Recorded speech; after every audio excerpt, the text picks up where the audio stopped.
മറ്റൊരാളിന്റെ ഭാര്യയായ ഒരു പെണ്ണിനോട് പറയാൻ കൊള്ളാവുന്ന വർത്തമാനമാണോ ഇത്? ഇവൾ ഒറ്റയ്ക്ക് അയാള് പറയുന്നിടത്ത് എങ്ങനെ പോയി താമസിക്കും? അയാൾ അങ്ങനെ നിർബന്ധിച്ചാ പോകാതിരിക്കാൻ പറ്റുമോ? അയാൾ പറയുന്നത് ന്യായമാണ്. നമ്മൾ പറയുന്നത് ന്യായമല്ലേ? നമ്മുടെ ഗതികേട് കൊണ്ട് ഇങ്ങനൊരു കുടുക്ക് ചെന്ന് വീണു കൊടുത്തു എന്ന് പറഞ്ഞ് നമ്മുടെ ജീവിതം തീരെ എഴുതി കൊടുത്തിട്ടില്ല. നമ്മൾ അയാളുടെ പക്കൽ നിന്ന് 2 ലക്ഷം രൂപ വാങ്ങിപ്പോയില്ലേ? തിരിച്ചു കിട്ടിയ എന്റെ ജീവനും ആനിയുടെ ജീവിതവും എല്ലാം ആ പണത്തോട് കടപ്പെട്ടിരിക്കുകയാണ്. എന്ന് വെച്ച് ദാസിനെ ഈ നിലയിൽ വിട്ട് ഞാൻ പോണെന്നാണോ പറയുന്നത്? ഞാൻ സുഖം പ്രാപിക്കല്ലേ. 1 മാസത്തിനകം ഇവിടെ ഒന്ന് പോവാം. മുറിവ് ഉണങ്ങുന്നത് വരെ അമ്മയുണ്ടാവും സഹായത്തിന്. ഏതെങ്കിലും കാരണവശാൽ അബോർഷൻ ഉണ്ടായിപ്പോയാൽ നമ്മുടെ ശ്രദ്ധക്കുറവാണെന്നേ പറയൂ. നിനക്കെന്തു മറുപടി പറയാനുണ്ടാവും?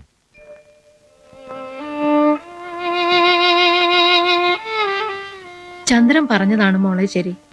എന്തെങ്കിലും ഒന്ന് സംഭവിച്ചാ അത് നമ്മൾ മനഃപൂർവ്വം ചെയ്തതാണെന്ന് പറയും.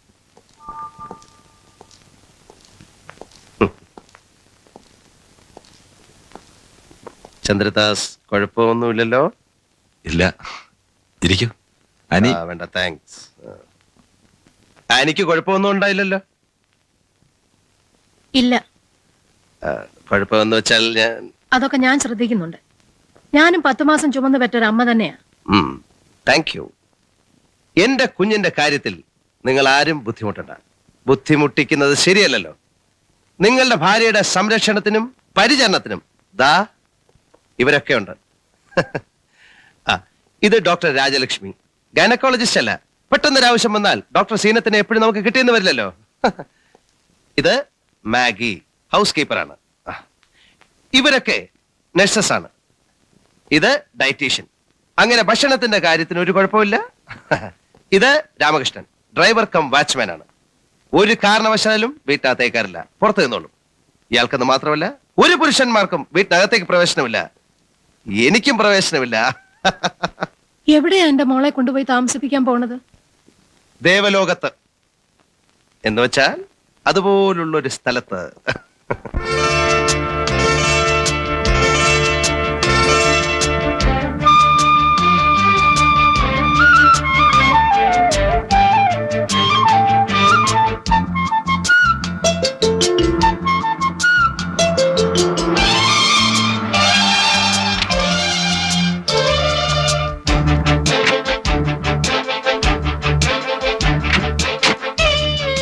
എന്റെ എസ്റ്റേറ്റ് ബംഗ്ലാവാണ്. ഇവിടുത്തെ താമസം നിങ്ങൾക്ക് ആഹ്ലാദകരമായിരിക്കും. നോക്കൂ, എങ്ങോട്ട് തിരിഞ്ഞാലും മനോഹരമായ കാഴ്ചകൾ. അവിടെ നിന്നാൽ ഉദയവും, പിന്നെ ഇവിടെ നിന്നാൽ അസ്തമയവും കാണാം. രാത്രി ഇവിടെ നിന്ന് മുകളിലേക്ക് നോക്കിക്കഴിഞ്ഞാൽ സമയം പോകുന്നത് അറിയില്ല. വരൂ, കമാൺ, അകത്തേക്ക് വാ പ്ലീസ്.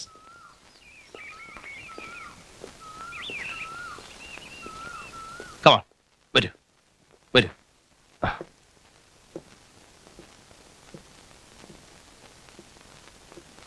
എല്ലാ കാര്യങ്ങളും നോക്കാൻ ആളുകളുണ്ട്. സമയത്തിന് വേണ്ട ആഹാരം, വ്യായാമം, ചിട്ടകളൊന്നും തെറ്റരുത്. അതുപോലെ ഈ പഴങ്ങൾ ധാരാളം കഴിക്കണം, അല്ലേ? അതെ, എങ്കിലേ കുഞ്ഞിന് നല്ല നിറമുണ്ടാകൂ. അതുപോലെ കുങ്കുമപ്പൂ ആവശ്യത്തിന് വാങ്ങി വെച്ചിട്ടുണ്ട്. എന്താ സംഗീതമില്ലാത്തത്? ഓൺ ചെയ്യൂ.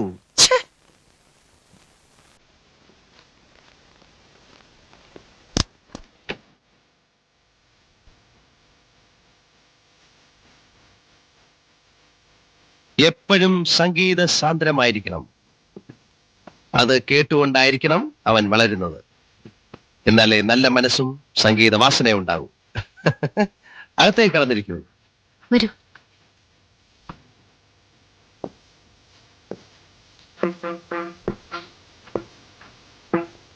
വരൂ.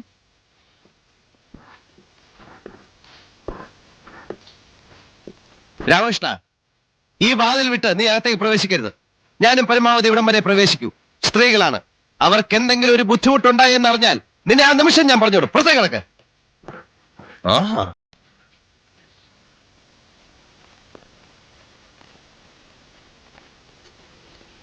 എന്താ ഈ കാണുന്നതൊക്കെ? എനിക്കൊരു ഗ്ലാസ് പാല് മാത്രം മതി. അയ്യോ, അത് പറഞ്ഞേ പറ്റില്ല. ഓരോ നേരവും കഴിക്കേണ്ട ആഹാരങ്ങളുടെ ലിസ്റ്റ് ഉണ്ട്. അത് കഴിച്ചേ പറ്റൂ. എനിക്ക് വിശപ്പില്ലെങ്കിൽ എന്ത് ചെയ്യും? ഈ സമയത്ത് നല്ല വിശപ്പ് തോന്നേണ്ടതാ. വയറ്റിൽ വല്ല അസ്വസ്ഥതയുണ്ടോ? നാക്കൊന്ന് നീട്ടു. ഷോ, ഇതെന്തൊരു കഷ്ടമാണ്. എനിക്കൊരു അസുഖമില്ല. പിന്നെന്താ വിശപ്പില്ലാത്തത്? ഡോക്ടർ, ആ മനുഷ്യന് കിറുക്കാണെന്ന് കരുതാം. നിങ്ങൾ എന്തിനാ ഈ കോപ്രായങ്ങൾക്ക് കൂട്ടു നിൽക്കുന്നത്? കോപ്രായമോ? പ്രശസ്തരായ ഗൈനക്കോളജിസ്റ്റുകളുടെയും സൈക്കോളജിസ്റ്റുകളുടെയും മറ്റു നിർദ്ദേശങ്ങൾ അനുസരിച്ചാണ് ഈ സംവിധാനങ്ങളൊക്കെ ഒരുക്കിയിരിക്കുന്നത്. ശരിക്കുള്ള ഗർഭകാല ജീവിതം ഇങ്ങനെ ആയിരിക്കണം. അദ്ദേഹത്തിന് അതിനുള്ള സാമ്പത്തിക ശേഷിയുണ്ട്. കഴിക്കൂ, ആഹാരം കഴിക്കേണ്ട സമയമായി. Show,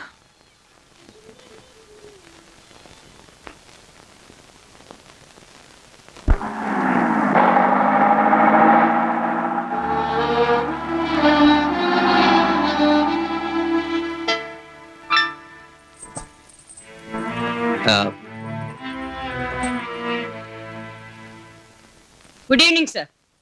good evening. പ്രത്യേകിച്ച് വിശേഷങ്ങളൊന്നുമില്ലല്ലോ. ഇന്നലെ രാത്രി അല്പം ഛർദ്ദിച്ചു. മരുന്ന് കൊടുത്തില്ലേ? ഇല്ല, കഴിവതും മെഡിസിൻസ് കൊടുക്കാതെ നോക്കാണ് സാർ. അതാണ് നല്ലത്. You are correct. ഞാൻ എവിടെയോ വായിച്ചിട്ടുണ്ട്. ഭക്ഷണം തീരെ കഴിക്കുന്നില്ല സർ. എന്താ നിരാഹാര സമരമല്ലോ? വാശിയുണ്ട് അല്പം. നിർബന്ധിച്ച് കഴിപ്പിക്കണം. ഏത് നേരവും കണ്ണീര് ഒലിപ്പിച്ചിരിക്കുന്നത് കാണാം. കുളിക്കാനോ വസ്ത്രം മാറാനോ ഒക്കെ ചെന്ന് കയ്യും കാലും പിടിക്കണം. ഓഹോ. ആ കുട്ടി വന്നിട്ട് ഒരാഴ്ച കഴിഞ്ഞു, ഇതുവരെ ഒന്ന് ചിരിച്ചു കണ്ടിട്ടില്ല. ഇങ്ങനെ എന്ത് ചെയ്യും? നമ്മളെന്താ വിട്ടികളാണോ? വിളിക്കവരെ.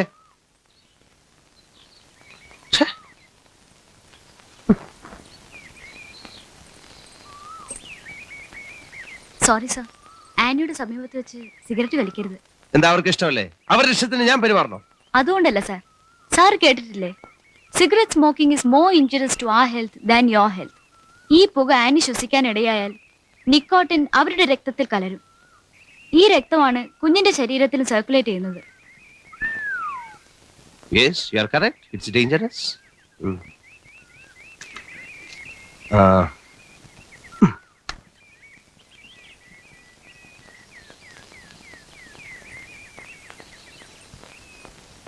നിങ്ങളെന്താ ഇവർ പറയുന്നൊന്നും അനുസരിക്കാത്തത്?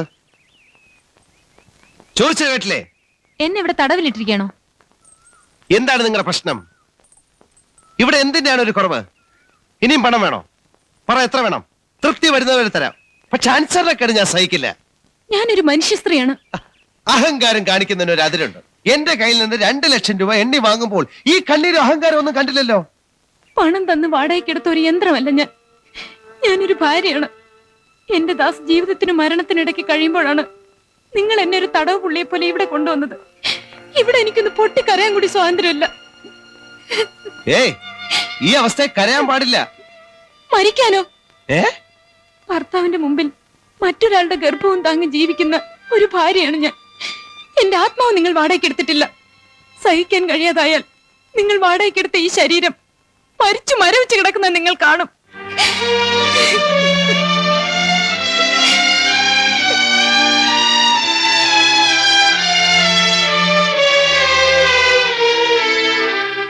ആനിയെ വഴക്ക് പറയണ്ടായിരുന്നു.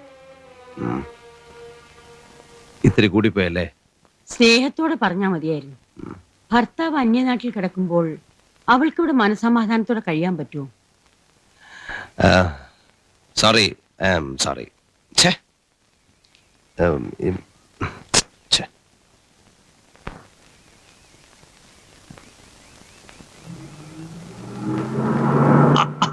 അയ്യോ, താൻ ഇപ്പോഴും ജീവിച്ചിരിപ്പുണ്ടോ? കണ്ടിട്ട് ഒരാഴ്ചയായി. ഞാനിപ്പോ തന്നെ വീട്ടിൽ പോയിട്ട് വരിക. ആ സ്ത്രീ ഒരു ഉത്തരവാദിത്വം ഇല്ലാത്ത പോലെയാണ്. അവർക്ക് കുഞ്ഞ് ജീവിച്ചാൽ എന്താ, അബോർഷൻ ആയാലും എന്താ. അതുകൊണ്ട് പുറത്തിറങ്ങാൻ സമയം കിട്ടുന്നില്ല. വയറൊക്കെ ആയോ? വയറോ? എടോ, വയറ് വലിപ്പം വെച്ച് വരുന്നുണ്ടോന്ന്. ഞാൻ നോക്കിയിട്ടില്ല. പിന്നെ താൻ എന്തോ നോക്കുന്നേ? എടോ, സ്ത്രീകൾ ഗർഭിണികളാവുമ്പോ ഇതൊക്കെയല്ലേ നമ്മൾ പുരുഷന്മാരുടെ സന്തോഷം. ജോസിനെ ഗർഭമായിട്ടിരിക്കുമ്പോ ഞാൻ എന്നും മറിയക്കുട്ടിയുടെ വയറ് നോക്കും. അതിങ്ങനെ വീർത്ത് വീർത്ത് വരുന്നത് കാണാൻ തന്നെ ഒരു രസാ. നമുക്കൊരു അഭിമാനമൊക്കെ തോന്നും.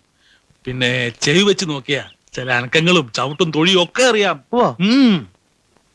പിന്നെ പ്രസവിക്കുന്നതിന് മുമ്പ് തന്നെ ഞാൻ പേരിട്ടു, ജോസ്. വയറ്റത്ത് ചുണ്ടി ചേർത്ത് വെച്ച് ഞാൻ ആ പേര് വിളിക്കും, ജോസ്. പ്രസവിച്ച് കണ്ണു പറഞ്ഞ പിന്നെ എവിടെ നിന്ന് ജോസേ എന്ന് വിളിച്ചാലും അവൻ നോക്കും. അതെ, ഈ കുഞ്ഞാണാണോ പെണ്ണാണോ നേരത്തെ അറിയാൻ പറ്റുമോ? പിന്നെ എങ്ങനെ? എങ്ങനെ? ഒന്നുമില്ലേ? എങ്ങനെ അറിയാവൂ? എങ്ങനെയാന്ന് ഒക്കെ അറിയാം. താൻ പോയി നോക്ക്.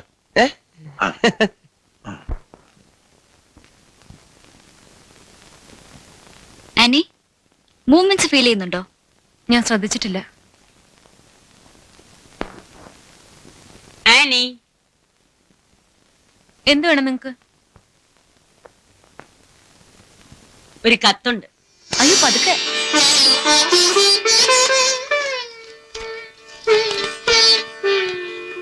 എന്റെ ആനിക്ക് സ്വന്തം കൈപ്പടയിലെ കത്തെഴുതൂ എന്ന വാശിയിലായിരുന്നു.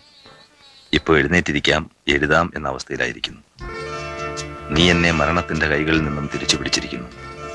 ഓമനെ, നിന്റെ മുന്നിൽ ഞാൻ തോൽവി സമ്മതിക്കുന്നു. അടുത്ത ആഴ്ച വീട്ടിലേക്ക് പോകാമെന്ന് ഡോക്ടർ പറഞ്ഞു. നീ സന്തോഷമായിരിക്കൂ. രാജീവ് സന്തുഷ്ടനാണല്ലോ. ആ മനുഷ്യനോട് എന്നും നന്ദിയുള്ളവനായിരിക്കും ഞാൻ. നിന്റെ കുഞ്ഞ് അവൻ അനങ്ങി തുടങ്ങിയോ? അവനെ വിറക്കരുത്. സ്നേഹപൂർവം, നിന്റെ ദാസ്.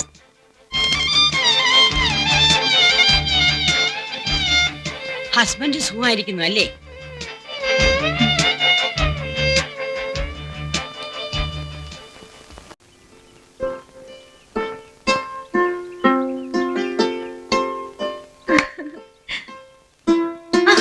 മോളെ, പതുക്കെ. ഒരു 2 മാസം കൂടി കഴിഞ്ഞിട്ട് മതി ഓട്ടവും ചാട്ടവും ഒക്കെ. വേണ്ട, ചാടരുത്. അയ്യോ,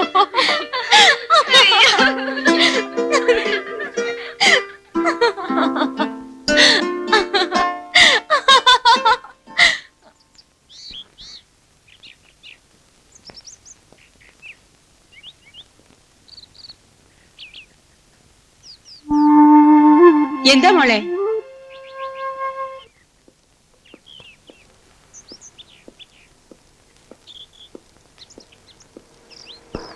ഹലോ രാജീവ്. ആ ഹലോ.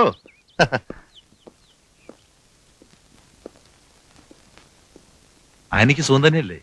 ആ അതെ. ആനിയെ ഒന്ന് വിളിപ്പിച്ചാൽ ഉപകാരമായിരുന്നു.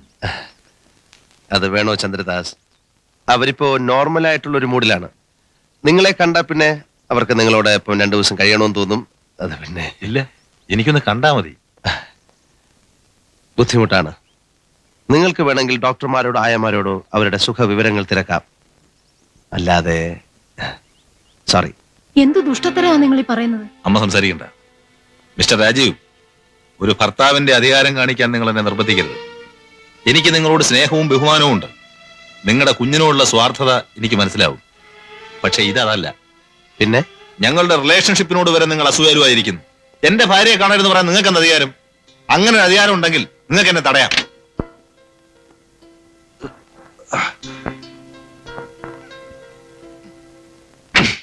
ചന്ദ്രദാസ്, പതുക്കെ, പതുക്കെ, ഓടരുത്.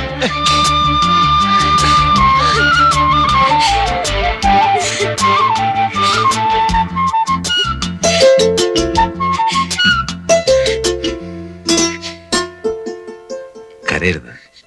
ഞാനും വരും കൂടെ. പാടില്ല. ഇത്രയൊക്കെ നീ പിടിച്ചു നിന്നില്ലേ? ഇനി ഒരു 3-4 മാസം അതോടി സഹിക്കൂ.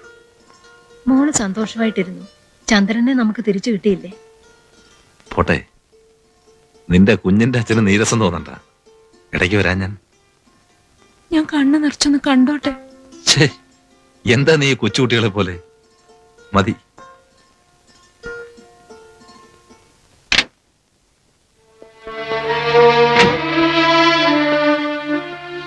Chandradas, I am extremely sorry. എനിക്ക് മനസ്സിലാവില്ല ബന്ധങ്ങൾ, അതിന്റെ തീവ്രത എനിക്ക് അറിയില്ല. I am sorry, extremely sorry.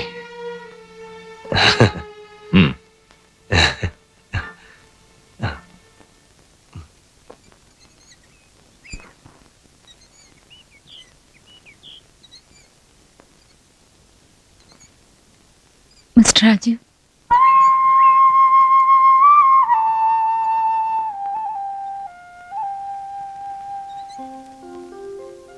I am sorry. എല്ലാവരും ചേർന്ന് രാജീവിനെ ബഫൂൺ കളിപ്പിക്കാണല്ലേ? ഞാനൊരു ബഫൂൺ തന്നെയല്ലേ? അല്ലെങ്കിൽ ലോകത്താരും കാണിക്കാത്ത മണ്ടത്തരങ്ങൾ കാണിച്ച് പണവും സമയവും കളഞ്ഞ്. രാജീവ്, ദാസന് നിങ്ങളോട് വലിയ ഇഷ്ടമാണെന്ന് തോന്നുന്നു. എന്നോട് പറഞ്ഞു നിങ്ങൾ ഹർട്ട് ചെയ്യരുതെന്ന്. ഓ, എന്റെ വയറ്റിനുള്ളിൽ കിടന്ന് അവൻ പ്രശ്നങ്ങൾ ഉണ്ടാക്കി തുടങ്ങി. നിങ്ങളുടെ തനി സ്വഭാവമാണെന്ന് തോന്നുന്നു.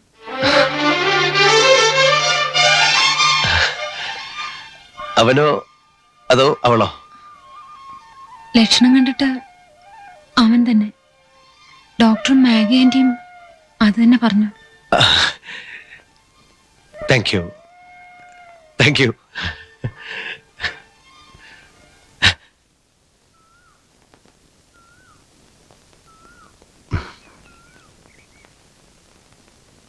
മനോജ്, നല്ല പേരല്ലേ? മനു എന്ന് വിളിക്കാം. Manu, my son Manu.